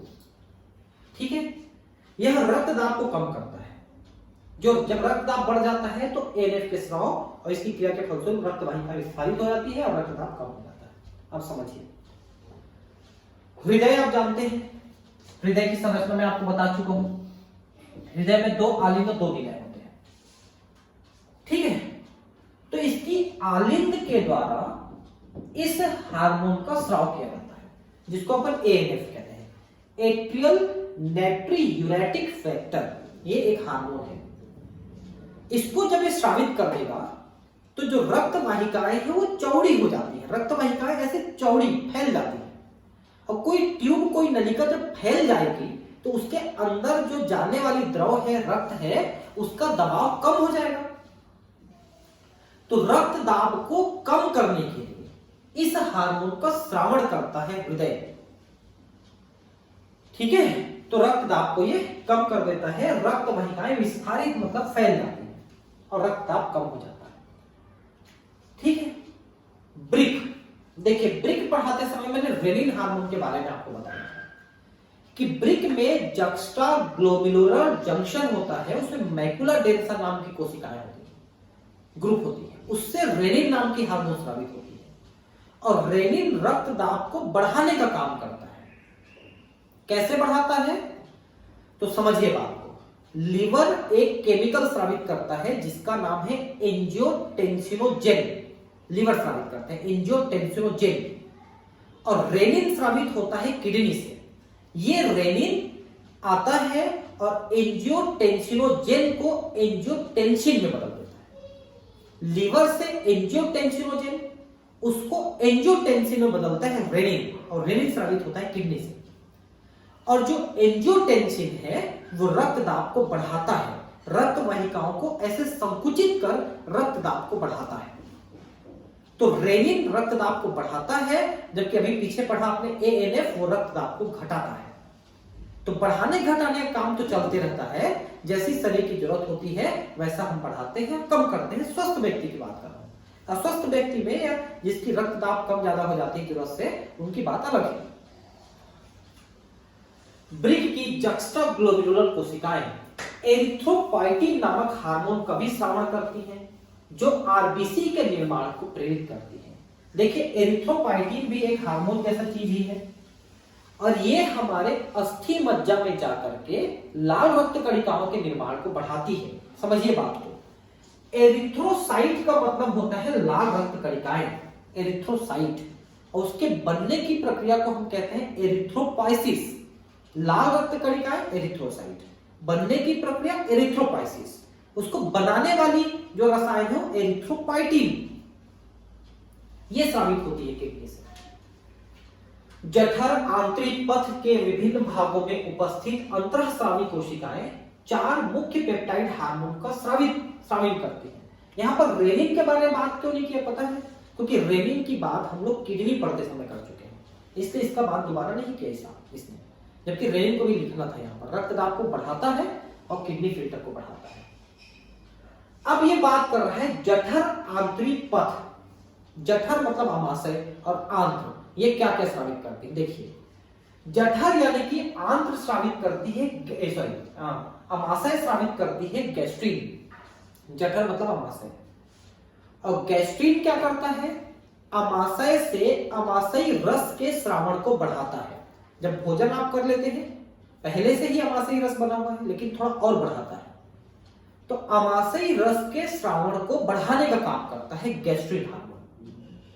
ठीक है, कहां से स्रावित होता है? अमाशय से स्रावित होगा। ध्यान दीजिए, जैसे कि ये अमाशय है, ठीक है, तो अमाशय के 3 भाग होते हैं, कार्डियक, फंडिक और पाइलोरिक। 3 भाग, ये पाइलोरिक। तो फंडिक वाले भाग में ज्यादा अमाशयी रस बनते हैं, लेकिन पाइलोरिक वाले भाग में एक कोशिका पाई जाती है, उसको जी कोशिका कही जाती है, गैस्ट्रिन कोशिका कही जाती है। यह हार्मोन स्रावित करती है। हार्मोन रक्त में जाता है और रक्त से घूम फिर करके इधर आता है, इसी अमाशय में, और अमाशयी रस के स्रावण को बढ़ाता है। ठीक है, सिक्रुटीन। देखिए अब अमाशय की बात खत्म हो गई, अब आते हैं छोटी आंत। छोटी आंत में प्रथम भाग होता है ड्यूडिनम, ग्रहणी, वहां से स्रावित होती है सिक्रुटीन। सिक्रुटीन क्या करता है? अग्न्याशय में जाता है, पैंक्रियास में जाता है, और अग्नाशयी रस, पैंक्रियाटिक जूस के स्रावण को बढ़ाता है। क्योंकि छोटी आंत में जब भोजन पहुंचा तो 3 प्रकार के रस आकर के उसमें मिक्स होंगे भोजन में। एक तो अग्नाशयी रस, दूसरा पित्त रस, और तीसरा आंतरी रस। तो इन तीनों के स्रावण को बढ़ाने का काम अलग अलग हार्मोन से कराते हैं। तो सिक्रुटीन क्या करता है? अग्नाशयी रस के स्रावण को बढ़ाता है। ठीक है, और अग्नाशयी रस आकर के भोजन में मिल जाता है। कोलेसिस्टोकाइनिन क्या करता है? ये हमारे गॉल ब्लैडर को, पित्ताशय को संकुचित करके उसमें जो पित्त रस संग्रहित है उसको छोटी आंत में लाता है। ये सब हार्मोन है जो ग्रहणी से, ड्यूडिनम से स्रावित होकर जाती है अलग अलग भागों में, और ये सब काम कर रहा है। सिक्रुटीन अग्नाशयी रस को बढ़ाते हैं, कोलेसिस्टोकाइनिन गॉल ब्लैडर को, पित्ताशय को संकुचित करके पित्त रस को लाते हैं। जठर अवरोधी पेप्टाइड, ये जाते हैं अमाशय में और अमाशयी रस के स्रावण को बंद कराते हैं। क्यों? क्योंकि भोजन अमाशय से आगे आ चुका है, अमाशय का काम खत्म हो चुका है। गैस्ट्रीन जठर ग्रंथियों पर कार्य कर हाइड्रोक्लोरिक अम्ल और पेप्सियोजेन के स्राव को प्रेरित करता है। ये मैंने आपको बताया कि जो है अमाशयी रस के स्रावण को बढ़ाता है गैस्ट्रीन। सिक्रुटीन बाह्यस्रावी अग्नाशय पर कार्य करता है, जल तथा बाइकार्बोनेट आयनों के स्राव को प्रेरित करता है और अग्नाशयी रस को बढ़ाता है। कोलेसिस्टोकाइनिन अग्नाशय और पित्ताशय दोनों पर कार्य कर क्रमशः अग्नाशयी एंजाइम और पित्त रस के स्राव को प्रेरित करता है। असल में मैं आपको बताऊं, ये नाम आधा लिखा है, कोलेसिस्टोकाइनिन पैंक्रियोजाइमिन इसका पूरा नाम है, तब वो अग्नाशय पे कार्य करेगा। कोलेसिस्टोकाइनिन सिर्फ पित्ताशय पे काम करता है और उसको संकुचित कराता है, लेकिन इसी के साथ एक और जुड़ा होता है पैंक्रियोजाइनिन जो अग्नाशय पे कार्य करता है और अग्नाशयी रस में एंजाइम की मात्रा को बढ़ाता है। तो इसका अधूरा नाम लिख दिया, यहाँ पर पूरा नाम होना चाहिए कोलेसिस्टोकाइनिन पैंक्रियोजाइनिन। तो कोलेसिस्टोकाइनिन पित्ताशय को और पैंक्रियोजाइनिन अग्नाशय को संकुचित कराता है और उसमें एंजाइम की मात्रा को बढ़ाता है। जीआईपी जठर स्राव की गतिशीलता को अवरुद्ध करता है। जीआईपी क्या है? Gastric inhibitory peptide. अभी आपने पढ़ा ना यहीं पर जठर अवरोधनी peptide, gastric inhibitory peptide GIP. मैंने बताया ना कि आमाशयी रस के स्राव को बंद करें। अनेक अन्य ऊतक जो अंतःस्रावी नहीं है कई हार्मोन का स्राव करते हैं जिन्हें वृद्धि कारक कहते हैं। ये वृद्धि कारक ऊतकों की सामान्य वृद्धि, उनकी मरम्मत, पुनर्जनन के लिए आवश्यक होती है। जैसे कि आपका प्रोस्टेटोग्लैंडिन एक पदार्थ है, वो पेशियों के द्वारा स्रावित होती है। ऐसे कई हार्मोन शरीर में इस प्रकार के पदार्थ बनते रहते हैं जो वृद्धि को नियंत्रित करते हैं। ठीक है, अब है हार्मोन क्रिया की क्रियाविधि। हार्मोन कैसे कार्य करता है? तो देखिए यहां पर मैं आपको दो फोटोज दिखा रहा हूं, इसमें आपको पूरा समझ में आएगा। एक फोटो ये है और एक ये है, दोनों का आप समझिए। पहले वाले में आप ध्यान दीजिए कि ये हार्मोन आया किसी कोशिका में। हार्मोन आया, हार्मोन क्या करता है? कोशिका में जाकर के कोशिका के क्रियाओं को बढ़ाता है, उसके डीएनए उनके कार्यों को बढ़ाता है। कैसे बढ़ाएगा? यही दो प्रकार से होता है। पहला क्या है देखिए कि ये हार्मोन आया कोशिका की झिल्ली से अटैच हुआ, कोशिका के अंदर नहीं जाएगा, तो क्या करेगा? झिल्ली में अटैच होकर अपने संदेश को आगे बढ़ाएगा, खुद आगे नहीं जाएगा, अपने संदेश को आगे बढ़ाएगा। कैसे आगे बढ़ाएगा? तो ये झिल्ली से जुड़ के झिल्ली के अंदर एक पदार्थ बनाता है जिसको अपन CAMP कहते हैं। CAMP चक्री, साइक्लिक AMP, चक्री AMP बनाता है। खुद अंदर नहीं जाएगा, अंदर की तरफ चक्री AMP बना देगा, ये कैल्शियम आयन भी उसके साथ जोड़ देगा। और ये द्वितीयक संदेशवाहक है। द्वितीयक संदेशवाहक, पहला संदेशवाहक हार्मोन है और द्वितीयक संदेशवाहक है चक्री AMP। फिर ये अंदर में जाकर के डीएनए को उत्प्रेरित करता है अपना कार्य करने के लिए, एंजाइम्स वगैरह बनाने के लिए। मतलब इसमें हार्मोन स्वयं अंदर जाके काम नहीं किया, अपने संदेश को चक्री AMP के द्वारा भेजा। जबकि कुछ हार्मोन ऐसे हैं जो सीधे खुद ही अंदर घुस जाते हैं और सीधे केंद्रक के अंदर जाके डीएनए वगैरह से जुड़ करके अपने कार्य को सीधे अंजाम देते हैं। ये मध्यस्थ या द्वितीयक संदेशवाहक का उपयोग नहीं करते हैं। ऐसे दो प्रकार के हार्मोन होते हैं। ठीक है, जैसे इसमें आप देखिए कि ये एस्ट्रोजन का नाम लिखा है, एस्ट्रोजन सीधे अंदर जाता है। जबकि यहां पर आप देखिए FSH लिखा है, फॉलिकल स्टिमुलेटिंग हार्मोन लिखा है, जो मादा में फॉलिकल को, पुटिका को बनाने को उत्प्रेरित करता है। ठीक है, अंडाशय में जहां अंडाणु बनता है। जबकि एस्ट्रोजन मादा हार्मोन है जो कि मादा के गुणों को उत्प्रेरित करता है। हार्मोन लक्ष्य ऊतकों पर उपस्थित हार्मोन ग्राही विशिष्ट प्रोटीन से जुड़कर अपना प्रभाव डालते हैं। वो विशिष्ट प्रोटीन है जो जिससे जुड़े वो रिसेप्टर है, रिसेप्टर ग्राही। लक्ष्य कोशिका झिल्लियों पर उपस्थित हार्मोन ग्राही, झिल्ली योजित ग्राही और कोशिका के अंदर उपस्थित ग्राही अंतरा कोशिकी ग्राही कहलाते हैं। तो बाहर में जो है, बाहर में देखिए जैसे कोशिका है, इसकी झिल्ली में जो बाहर की तरफ ग्राही है, हार्मोन ग्राही, उसको झिल्ली योजित ग्राही कहेंगे क्योंकि झिल्ली में है। जबकि अंदर में कोई है, कोशिका के अंदर, झिल्ली के अंदर कोई ग्राही है, तो उससे अपन अंतरा कोशिकी ग्राही कहेंगे, जिसमें से अधिकांश केंद्रीय ग्राही केंद्रक में उपस्थित होते हैं, केंद्रक के अंदर होते हैं। हार्मोन ग्राहियों के साथ जुड़कर हार्मोन ग्राही सम्मिश्र का निर्माण करते हैं। कॉम्प्लेक्स, पहले वो ग्राही के साथ जुड़ेंगे, ये देखिए ग्राही के साथ जुड़ेंगे, ये जो आपको ये सब दिख रहा है ना, ये ग्राही है, इसके साथ जुड़ के कॉम्प्लेक्स बना है। ठीक है, हार्मोन रिसेप्टर कॉम्प्लेक्स ये बना है, उसी को लिखा है हार्मोन ग्राही सम्मिश्र, हार्मोन रिसेप्टर कॉम्प्लेक्स का निर्माण करते हैं। प्रत्येक ग्राही सिर्फ एक हार्मोन के लिए विशिष्ट होती है। जो हार्मोन को जो ग्राही ग्रहण कर सकता है उसी हार्मोन को ग्रहण करेगा। अतः ग्राही विशिष्ट होते हैं। हार्मोन ग्राही समिश्र के बनने से लक्ष्य ऊतक में कुछ जैव रासायनिक परिवर्तन होते हैं। अतः लक्ष्य ऊतक में उपापचयन कार्यकी का नियमन हार्मोन द्वारा होता है। रासायनिक प्रकृति के आधार पर कई समूह में बांटे जा सकते हैं। हार्मोन कई प्रकार के होते हैं, पेप्टाइड के बने हुए, पॉलीपेप्टाइड, प्रोटीन के बने हुए, ये सब अमीनो अम्लों से जुड़ के बनते हैं। इंसुलिन, ग्लूकागॉन, पीयूष ग्रंथि के हार्मोन, हाइपोथैलेमिक हार्मोन इस श्रेणी में आते हैं। ये थोड़ा लिस्ट याद करेंगे आप लोग। स्टेरॉइड हार्मोन जो आपके एड्रिनल ग्लैंड से स्रावित हो रहे हैं वो, और सेक्स हार्मोन, ये देखिए कॉर्टिसोल, टेस्टोस्टेरोन, एस्ट्रेडोल, प्रोजेस्टेरोन, ये सब। आयोडोथायरोडिन ये जो थायराइड हार्मोन है, और अमीनो अम्ल के बनते हैं वो एपिनेफ्रिन है। ठीक है, जो हार्मोन झिल्ली योजित ग्राहियों से क्रिया करते हैं वे साधारणतः लक्ष्य कोशिकाओं में प्रवेश नहीं कर पाते, लेकिन द्वितीयक संदेश वाहकों का उत्पादन कर जैसे चक्रीय एएमपी, IP3, कैल्शियम आयन अंतर कोशिकीय उपापचय का नियमन करते हैं। अंदर खुद नहीं जाएंगे तो अंदर में चक्रीय एएमपी बना देंगे। अंतर कोशिकीय ग्राहियों से क्रिया करने वाले हार्मोन जैसे स्टेरॉइड हार्मोन, आयोडोथायरोडिन आदि हार्मोन समिश्र एक जीनोम के पारस्परिक क्रिया से जीन की अभिव्यक्ति अथवा गुणसूत्र क्रिया का नियमन करते हैं और संयुक्त जैव रासायनिक क्रिया शारीरिक कार्यकी तथा वृद्धि को प्रभावित करते हैं। तो खुद नहीं जाएंगे तो चक्रीय एएमपी के द्वारा भेजेंगे अपने संदेश को, और एक तो स्वयं अंदर चले जाएंगे। तो इनके आप नाम याद करिए, किसका किसका नाम दिया है किसने। ठीक है, तो अब अगले क्लास में मैं 12वीं का चालू करने वाला हूं, ये 11वीं का खत्म हो गया है। ठीक है, मिलते हैं फिर अगले क्लास में। Thank you, bye.